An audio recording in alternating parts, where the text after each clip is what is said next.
Hi, I'm Nicole PW and welcome back to my YouTube channel. It's been a really long time since I've done like a sit down talking video with you guys, especially like a story time, and I know that you guys really like them, so I'm trying to bring them back. And today's story time is one that is kind of like, this is trauma for me. Do you get what I mean? Like, I feel like most of my story times are. This is trauma for me, and I just want to clarify before I start this video, I am not making this video to come at anyone, to make anyone feel bad. I'm just telling my story. In secondary school, I was not allowed to express the way that I felt and to tell my story because I was demonized for it. I was ostracized for it, and I would get in trouble for it. Do you get what I mean?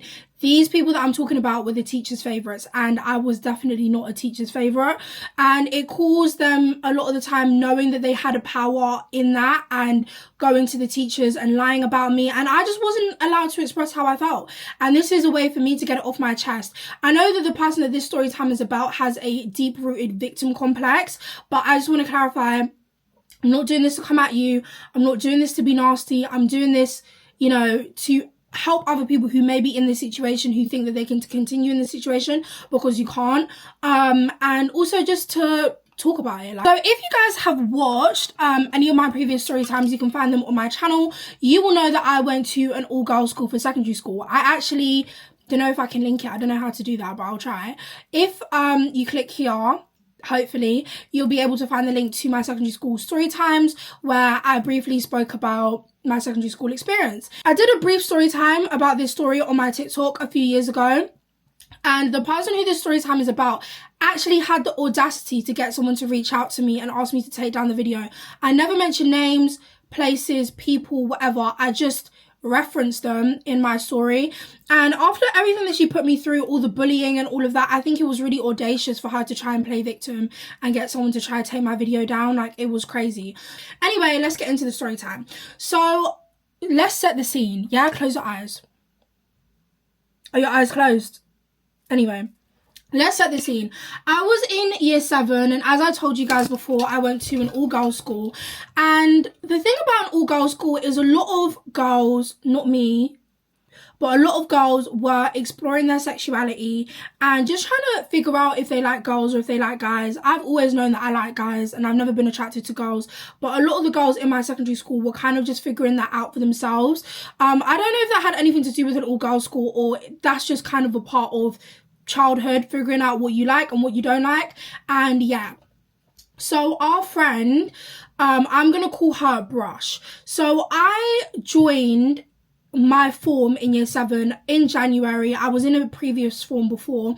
I became friends with a group of girls. Now, half of these girls actually grew up with each other and they knew each other. They literally went to the same primary school, lived next to each other, and had known each other their whole entire life. Like, some of them were even like born in the same hospital next to each other or whatever. They were a very tight-knit friendship group. And me and a few other girls would obviously join this friendship group that they already kind of had, and we were just one big friendship group. So there was a lot of us in like different forms, and there was probably like 12, 13 of us all together. But in our form, we were the closest, and there was probably around 8 of us. So Brush, I'm going to call her Brush, also joined the friendship group like me. Do you get what I mean? She did not know them from before. She joined them just as I had joined them, right? And me and Brush were very, very close. The one thing about Brush, a little bit of context, is that she suffered from depression. Obviously, at 12, 13 years old, you don't really understand or know what depression is. I mean, some of you might have, but I didn't. So I just thought it meant that you get sad and you don't know why you're sad. And we never asked her if she'd been diagnosed, if she was on medication, if anything. It was just kind of like, everyone knows that she has depression, and that's just what it is.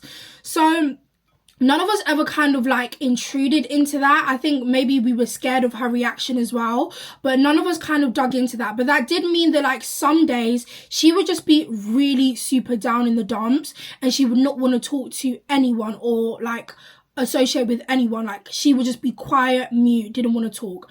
And it did mean that when she got upset, she got super duper upset. Like, it was kind of like a thing where you didn't want to upset her because, you know, we all kind of knew that she already had depression. So you had to kind of walk on eggshells around her. And it was just something that we just dealt with, like, that we just understood. But a real problem that we had was that she never used to tell us, yeah, like, I'm upset about this. She would just go mute and she would just go silent. And then she would kind of snap at us and get onto us if we asked her, oh, are you okay? What's wrong? But then at the same time, she would get angry at us for not asking. And as you can imagine, as children, it is mad draining. It is so draining being around someone who can't communicate their feelings. Obviously, I understand that she was going through a lot. That's why I don't think anyone ever got onto her about it or blamed her about it. It was just kind of a thing where we didn't know how to maneuver it as young kids.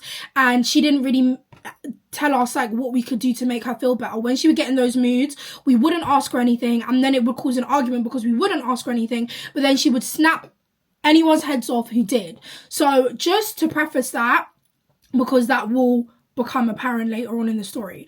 So me and her, I would say, were the closest in that kind of group. It was me, Brush, and I'm going to call her Hill. Me, Brush, and Hill were kind of the closest in that group to each other. And then we were all close. All of us were close. But Brush, and Hill was super duper close. We would always go around to Hill's house after school.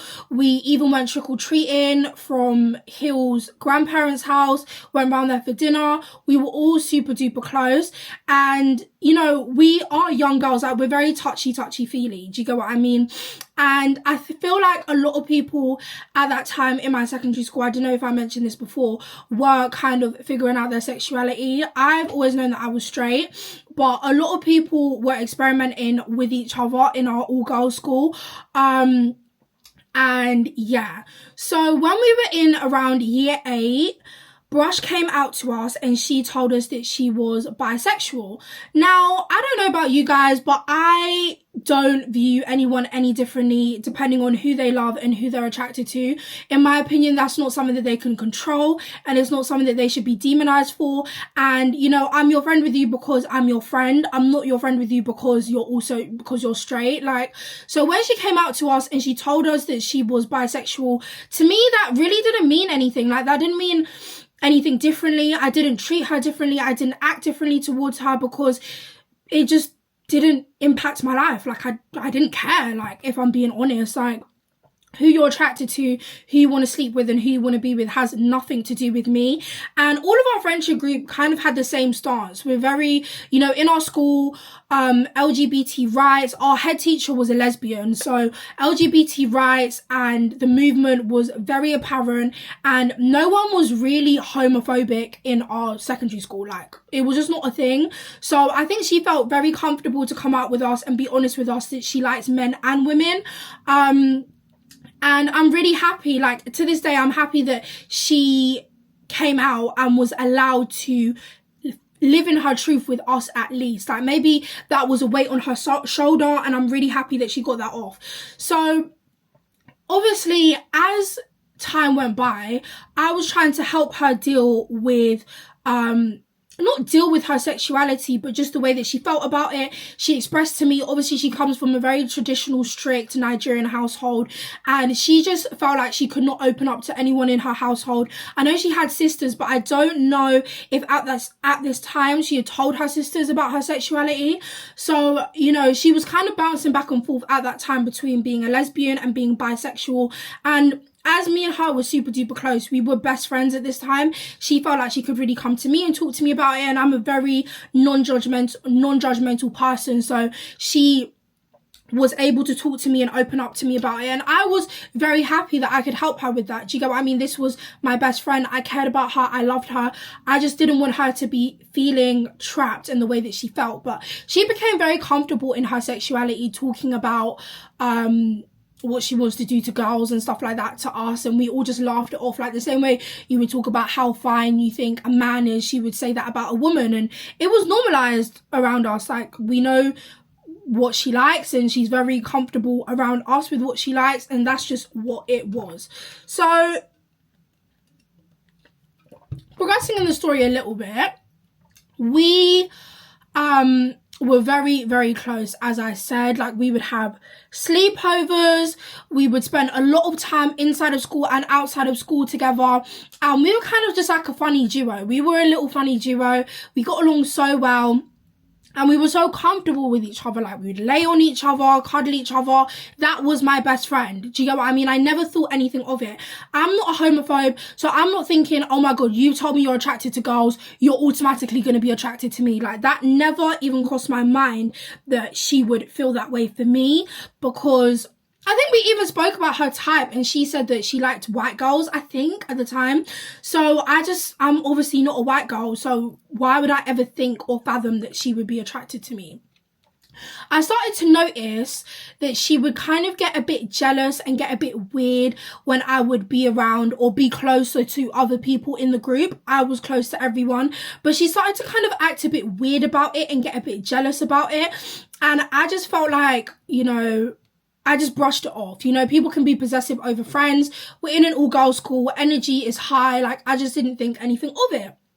So anyway, she was also struggling a lot with like her body image and just kind of exploring different styles to find clothes that she wanted. I remember once we went shopping to try and find what she wanted to wear. She was really struggling with her identity. Like, I really just want to get that across to you guys, that I feel like she was really confused and struggling with her identity, not her sexuality, but her identity as a person. So maybe that's what caused her to behave the way she did towards me. I've tried to make sense of it over the years. You know what I mean? So anyway, one day, I remember it being winter, so I think it was maybe January, February, and she was really down in the dumps this day, but she is not always, but 9 times out of 10, she is really down in the dumps. You get what I mean? So I wasn't really thinking anything of it. Obviously I told you guys when she was down in the dumps, we would just kind of not give her a wide berth, but we wouldn't intrude and like hammer her and ask her like, what's wrong? So she just would not speak to me. And I remember there was one day in English, this same day, and I remember in English she was sitting behind me and she was just sobbing the whole class. And I was thinking, this is like unusual for her. Like, usually she's just kind of mellow, but she was genuinely like flat out crying.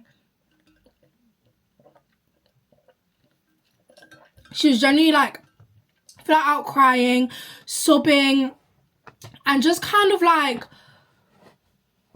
wailing. And she was just kind of like wailing at the back of the class. And I'm thinking, what is going on with her? Like, I made a mental note to find her after class and like talk to her about it. I think our teacher even took her out of class to speak about it and then brought her back in.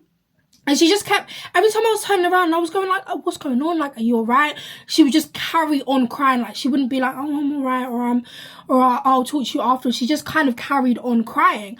So anyway, class is finished and lunchtime, she's missing around the table at lunch. And I'm starting to think like, what, like, am I the problem? Have I done something? Have I said something? Because I'm the person that she's closest with, and she's not telling me kind of like what's going on. For it to be this bad, I thought maybe something had happened at home, or I just didn't know what it was. So she was missing kind of for the whole of lunch, and I think she pulled one of our friends, she pulled Hill to the side to speak to Hill, and her and Hill kind of went missing, and I didn't really see them again. And I remember I was going towards class, and Hill was like, Nicole, I need to speak to you.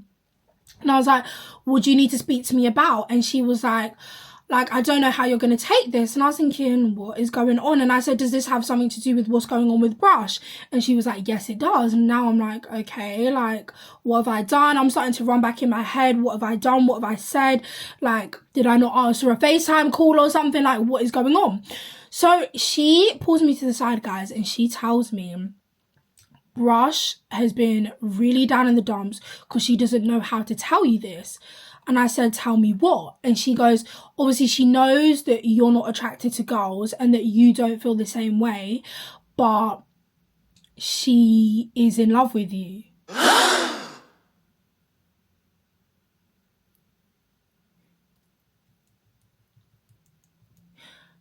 I just, like, at that moment, the whole world kind of stopped. And I was like, what? And she's like, yeah, like, she knows that you don't feel the same way, but she just had to get it off her chest. And she had to tell you how she felt, but she just didn't know how to face you. And she's asked me to come and tell you. I'm like, what are you talking about? Like, I'm like, how can she be in love with me? I said, like, we're best friends. And she was like, and then my friend was like, well, you know, all those times that, like, you were laying on her and, you know, you guys were cuddling, that's kind of like what was going through her head. Like, and I was just like, I could not believe that I'd been so dunce to not read the signs that my best friend was in love with me. Like, how insane can I be? And I just, like, obviously I'm like 13 at this time. I just did not know how to react. I didn't know how to feel. Like, I just felt like this has just kind of put a kibosh through our friendship. But at the same time, I was like, how must she feel? Like, she must feel like absolute shit as well. If I'm feeling like shit, she must feel like shit. So I weighed on my options and I was like, I could address this with her and, you know, try and have it out. And I said, but that might wreck our friendship. That might wreck the friendship group. Should I just ignore it and pretend it hasn't happened?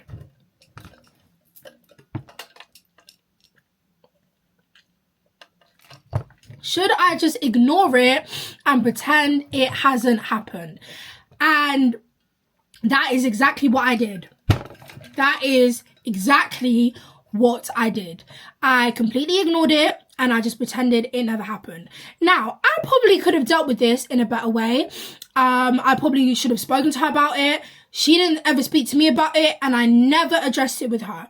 We never addressed it with each other. Like, to this day, like 10 years later, it has never been addressed. It was kind of like, the first day that I found out, I kind of gave her a wide berth because I did not know how to maneuver with the situation.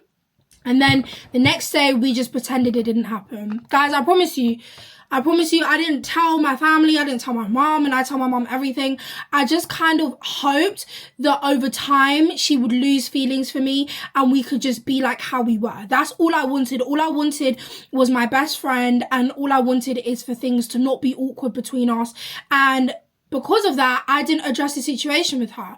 Now, at the ripe age of 21, I do believe that, I don't know if I think I did the right thing, but I know that I did the thing that I thought would work best, and I did not address that shit. I did not address that, girl. So for a while, I can't remember if the rest of the friendship group found out or how they found out, but they kind of knew. Now, there's another character in this story, and let's call her Dior. Now, Dior was kind of struggling with self-image issues as well, as young girls do, and she had an ED. Now, Dior was very kind of weird with me as well. I kind of started getting a lot closer to Dior. Obviously, as we got older, Brush was starting to make new friends. Obviously, she was still a part of the friendship group, but me and Dior became very close. Now, Dior acted like my boyfriend. Dior fully acted like my boyfriend. She was so possessive and so controlling, like it was actually insane. And one of my friends, someone who I'm still friends with to this day, she's actually going to be picking me up in an hour, was like, she is in love with you. And I just laughed it off. Once again, all I'm doing is laughing it off. And she would literally follow me anywhere. Like, if I would walk all the way across the playground, she would follow me all across the playground. If I would go to the toilet, she would go to the toilet. Like, to the point where she was just kind of like obsessive. I remember one time she called my phone. She used to call me every single night, and she called my phone and she said to me, and I said to her, I'm just with my mom. I'm going to call you back in a second. And guys, every 5 minutes she was ringing down my phone, calling down my phone. Like, it was ridiculous. My mom was like, who is that? Like, my mom thought I was chatting to man. I was not getting man back then. And it was her. And I was just starting to think, like, why are you so possessive? Why are you so weird? She hated when I had other friends, or she would try and suck up to my other friends just so she could also be around us when I wasn't with the other group. So keep that in mind. That is what Dior was doing, right? That is what Dior was doing. And Dior was very judgmental about, I would say out of everyone, Dior was the most judgmental about Brush's sexuality. She would say stuff about, like, she's confused, she doesn't know what she wants. And I would defend Brush. I would be like, that's not true. Like, she does know what she wants, and what she wants is girls or guys. Like, she doesn't mind. And she would be like, oh, like sending me quotes. I remember there was this one quote and it was like, oh, how are you bi and you're single? You're not bi, you're just by yourself. And she was like, this is literally Brush, and just kind of laugh at her. And she would, behind Brush's back, she would body shame Brush to me. And obviously Brush was on the larger side. And as I told you, Dior had self-image issues and had an ED, but at this time we did not know that she had an ED. So I just kind of thought that her behavior was a bit weird, but I had other stuff that I was dealing with. Do you get what I mean? I was trying to get through secondary school. I was not paying attention to all of their issues combined. So let's go back to Brush. After a while, me ignoring Brush's admission kind of took a damper on our friendship. I do feel like we got a bit more distant, and I also feel as though she started to become very mean towards me. I don't know if because she was in love with me before, she had like rose tinted glasses and just thought that like the sun shined out of my ass, but after that admission she became so mean and nasty to me, guys. She would bring up my insecurities. Let's say we had like a little tiff or we had like a little argument. She would bring up my insecurities in the group chat when I'd leave the group chat, and then other members of our friendship group would show me. She would call me all sorts of names behind my back, and she would pick an argument and pick a fight with me for no reason whatsoever. And it really, really hurt my feelings, and I just couldn't understand how we went from being best friends, you're in love with me, and now you're acting like you hate me. And I just felt like no one else in the friendship group was really seeing where I was coming from, and no one was kind of understanding my point of view when it came to this situation, and everyone was telling me I'm overreacting, or she's like this with everyone. And maybe she was like this with everyone, but she was never like this with me. She was never like this with me. She would never be mean about the way that I look or be mean to me in general. We were best friends. She would never ever do that. And all of a sudden it was just like really weird. And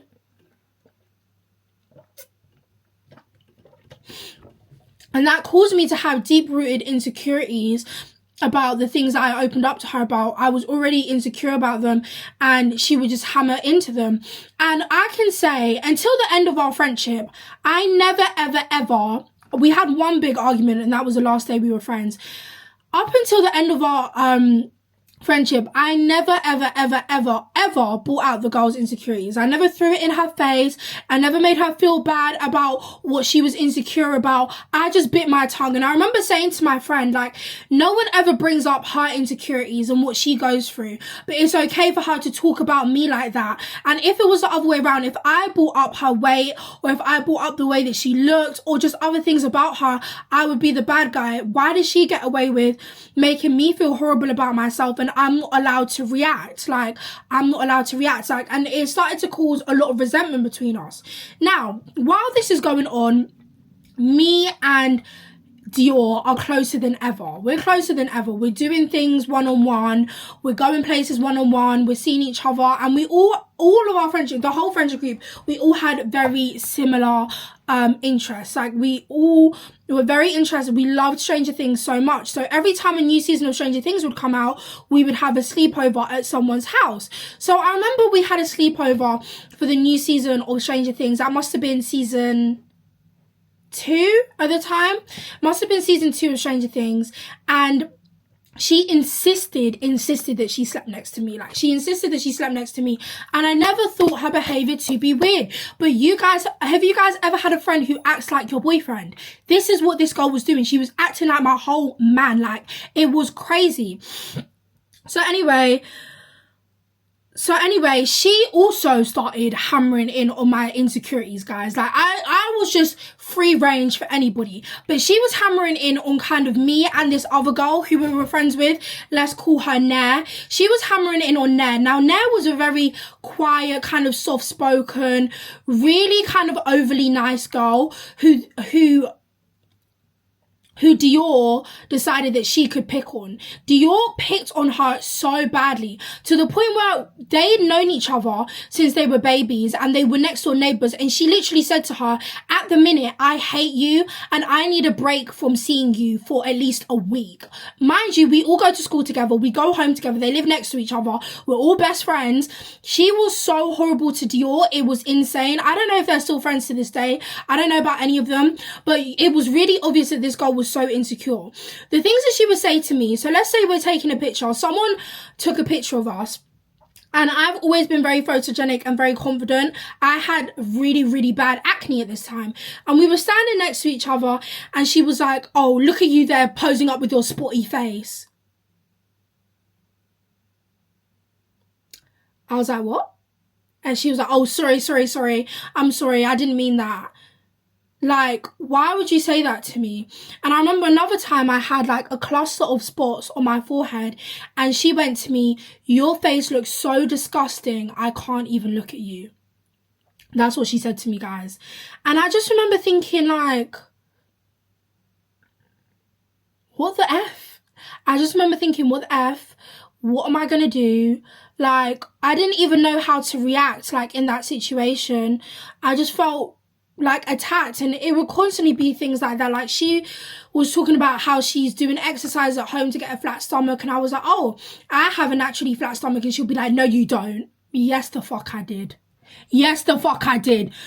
And yeah, I just found her insecurities to be very deep rooted, and it's really sad. You get what I mean? It was very, very sad for her. And then my 15th birthday came around, and this is when things started to get a bit weird with her. So we all got glug on my 15th birthday. I remember it like it was yesterday. And the first thing she said to me when we got drunk was, we should kiss. Mind you, I was drunker than everybody else. But if you get drunk and the first thing you want to do is kiss your female friends, bitch, do I have news for you. I have news for you. You are gay. And that is fine. That was fine. But I just felt like the way that she demonized everybody else for being gay, it was crazy. So between her and Brush, between Dior and Brush, I was not having a good time. I was getting basically bullied by both of them simultaneously, while they both kind of had feelings for me. And it caused kind of awkward situations with people who didn't know about Brush and me, and her coming out to us and her kind of like trying to get with me. I remember there was another girl in our friendship group who really didn't know about the situation, and because I didn't bring it up, she didn't bring it up, and she said stuff like, oh, have you ever had feelings for like someone in the school? And the girl and Brush admitted yes. And genuinely speaking, guys, I did not think she was talking about me, because I didn't think that, you know, we never addressed it, so why would you say yes? And someone asked, oh, who? And then she started looking at me, and I was like, oh, I think I'm just gonna go off to the play park now, because we were having a picnic, and I just kind of ran away. Our friendship was never the same after that admission. It kind of just became really strained and awkward, and then she became really mean. So our friendship kind of deteriorated from that point. Anyway, back to Dior.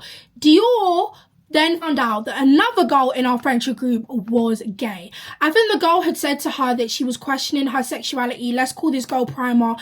Primer had told her that she was questioning her sexuality and that she didn't want to talk to anyone about it. Her and Primer also lived next to each other, and they were meant to be best friends. And she came to me and started chatting shit about Primer and saying, oh my God, Primer is so weird. Like, she literally came out to me like she's confused as well. Like, it's like an epidemic. Why is everyone gay? And I said, well, naturally, like at this time, the statistic was like 2 out of 3 people are gay. So I said, like, you know, they are what they are. And I never, ever told, and this is partially my fault, I never told Primer that her best friend had exposed her to me. I never said that because I didn't want to be messy. I didn't want to break up the friendship group, but the friendship group was deteriorating anyway. It was very much deteriorating. So at this point, I'm kind of getting distant from these two, because the way they're treating me and the way they're acting towards me is just making me feel so bad about myself. Like, I was the most insecure about myself that I had ever been at this point in time, and I'd actually just started to try and post on YouTube, and I just felt like their negative energy was not helping whatsoever. So I started to become close to another group of friends, and neither of them liked that. They did not like it. They did not agree with it. Like, they just kind of felt like, you know, that I was leaving the group. So one day I was showing my friends a picture of me from year 7, and I brought up my insecurity, and I was like, oh my God, like, it looked really bad then. And they said to me, it still looks bad. And everyone on the bus laughed at me. All of my friends sat down and laughed at my insecurity like it was the funniest thing in the world. And I felt so bad about myself. I felt so horrible about myself. And I started like trying to cuss them back. They did not care. They were laughing in my face, including Brush. Dior was not on the bus at that time. She met us afterwards when we were walking from the bus stop. They sat there and they laughed in my face. And I said some stuff back. I was like, you know, I'm going to dance on your grave, bitch. I said some stuff back, and then I walked away from the group when we sat down in the table for breakfast. So we were getting to school a little bit earlier, and we would sit at the table and have breakfast. And I just remember being so quiet. And Brush came and she did not say anything to me. The rest of them didn't say anything to me. They just kind of sat there and it was kind of silent. And then I remember Dior sat next to me, and Brush spoke out, and she was like, Nicole, we all need to have a conversation with you. And I said, like, what do you guys need to talk to me about?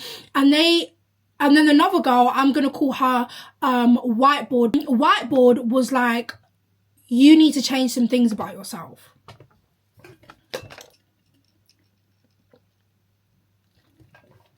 They said to me that I need to change some things about myself. And I was like, what do you mean I need to change some things about myself? And one by one, guys, they went round in the group and told me things that I need to change about myself, about my personality, about my laugh, about my appearance, just anything that they could think of to tear me down. They sat me down and told me things that I need to fix about myself. They said that I was mean and I was horrible, and the things that I said and the way that I spoke to Brush on the bus was unacceptable. Mind you, these lot were just laughing at my insecurities in front of a public bus and making me feel bad. But I had to change stuff about myself. And I crashed out. I crashed out. There was 8 of them telling me things I need to change about myself.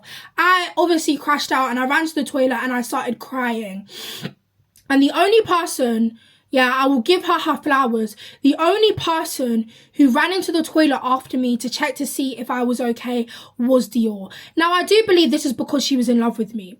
I do believe that. But yet still, Brush was allegedly in love with me, and she led the witch hunt.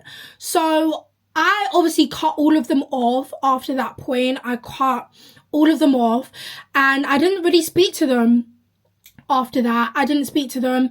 And, you know, the next year, this kind of happened in April. The next year, one of them had left the school. She had gone to Brit school, and another one of them, kind of like, I just never spoke to again. Like, I just kind of hated them at that point.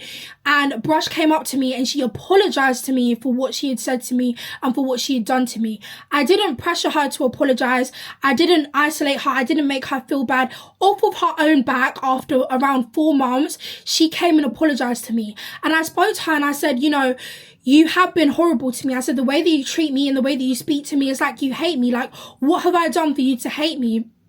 And she's like, you haven't done anything. It's the stuff that I'm dealing with, and I guess that I kind of take it out on you. And I'm sorry that I did that. And after that, I forgave her. And if you guys want to see how that friendship group ended, then make sure you click this link for this video, because this video will explain how that friendship group ended. But the moral of the story is, in my opinion, is that you cannot remain friends with people who are in love with you, point blank, period. It's not going to end well. It's not going to go well. And young girls are dealing with a lot in society with their own insecurities. So I don't blame them for what they did to me. They did ruin my secondary school experience, cause deep-rooted insecurities within myself that I'm still working on to this day. But I do not blame them, because I wasn't the perfect person. I could have dealt with a lot of situations better. I could have probably spoken to people and about people a lot better. I'm not excusing their behavior, but I do think that we were all dealing with a lot and still trying to figure out who we are and what we were.